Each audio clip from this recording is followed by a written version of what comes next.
All right, so this video today, we just received the new Varla Pegasus scooter, which I purchased for my daughter because the Eagle One is an impressive scooter. Definitely high-powered, built well, has literally everything a rider could want. However, I thought it was a little too powerful for my daughter, for my 13-year-old. So I decided to get the Pegasus, which is, by comparison, much lower power. That being said, I gotta say, I'm not really impressed with the Pegasus in terms of quality.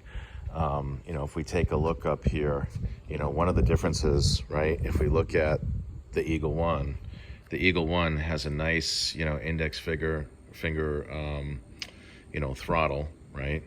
With this, it has much finer control over the speed, so that when you squeeze it just a little bit, you get just a little bit of acceleration, and it's a gradual increase in acceleration. However, unlike the Eagle One, the Pegasus has this thumb throttle, and it is not gradual. It is literally when you press it, it just is on or off, and it doesn't seem to be variable. So like when I hold this down, it does not increase the amount of acceleration based on how much I'm pushing it down, like it does on the Eagle One.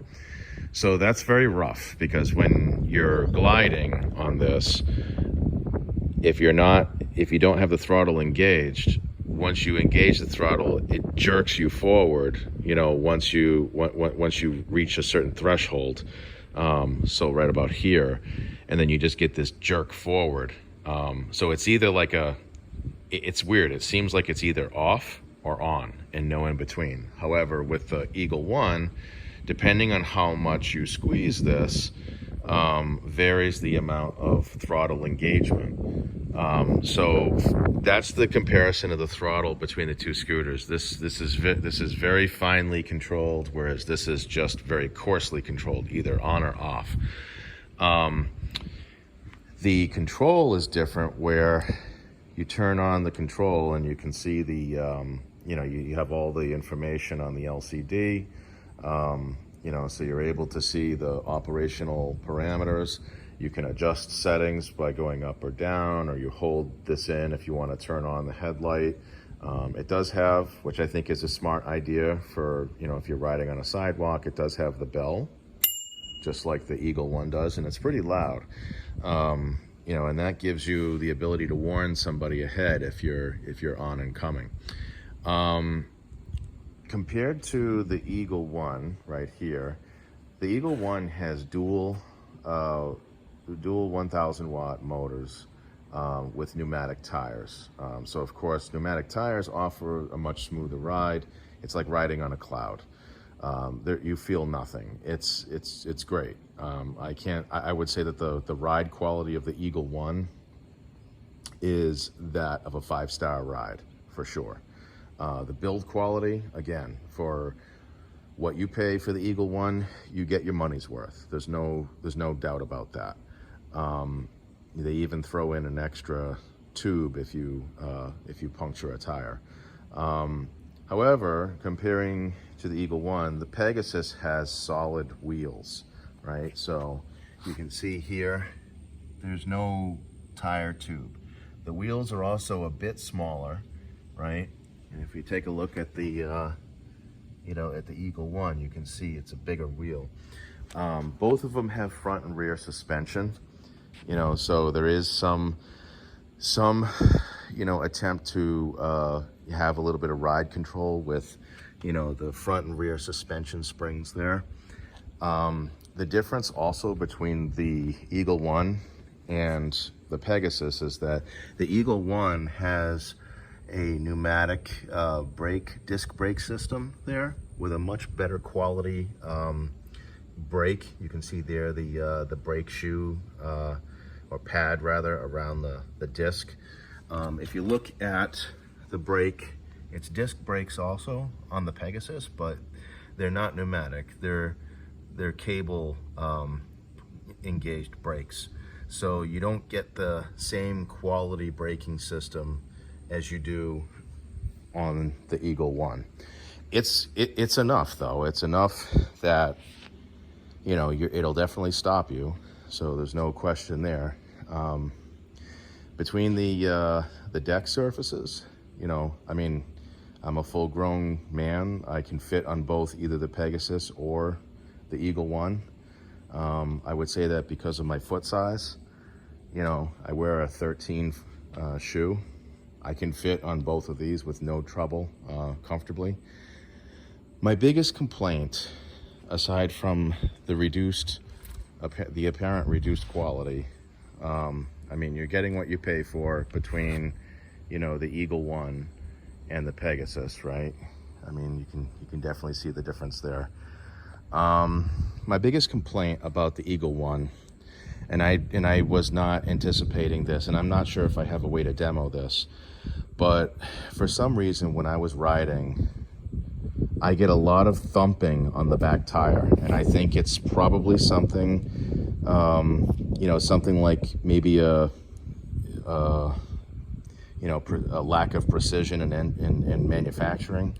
But when I ride this, it's really bumpy in the back, meaning, and it's not because of the road. I take this out in the circle here, and it's smooth pavement all over, right? There's no bumps, there's no cracks, nothing in the pavement. It's absolutely smooth. But what I noticed is that with this Pegasus, depending on the speed, there's a variation in the thumping in the back wheel. And I think it's just because of the lack of precision in manufacturing. I am going to try to reach out to Pegasus about this and see if they will, you know, send me a replacement to replace the back wheel, because the thumping is so bad that my glasses, when I'm riding this, my glasses feel like they're going to shake and fall off. Like, that's how bumpy the ride is. And the bumpiness changes in frequency with speed. So it's definitely the tire. It's not something on the ground. And it only is coming from the rear wheel, not the front wheel. I don't notice any bumping or thumping coming from the front wheel. That one seems to be okay. Again, I think it's just a quality control issue. But I'm going to reach out to Varla support and see if they're able to send me a replacement, and see, you know, what they can do to help us out. I can't let my daughter ride it now just because I'm concerned that bumping or thumping, whatever, I don't know, for lack of a better word, is so bad that it really is hard to, you know, like it really shakes you when you're riding it. Like you feel like you're getting rattled. But other than that, if it weren't for that, I would say the Varla would be a decent scooter for someone younger that is just learning to ride. I would not have someone ride the Eagle One, you know, starting off as a new rider, just because of the fact that, you know, from a safety perspective, even though it is a safe scooter, it's so high powered that it would be so easy to get injured on the Eagle One than it is the Pegasus. The other thing I noted was that the kickstands, Varla gives you an extra kickstand for the, you know, for the Pegasus. I'm not sure why, because I didn't get an extra one with the Eagle One. Although the Eagle One kickstand seems to be really, really well designed, you know, where it seems to be built well. It's all solid metal. The kickstand on the Pegasus seems to be solid metal, but there's some aspect of it where it seems to be a lot more flimsy, you know, and it just doesn't feel as solid as the kickstand that the Eagle One has. So I don't know how well that's going to hold up, but we'll see. Anyway, thank you for your time, and you know, hopefully we'll see. I'll update this video with a comment, pending how Varla responds to the issue with the ride quality on the back tire. So I'll let you guys know what I find out. Thanks for watching.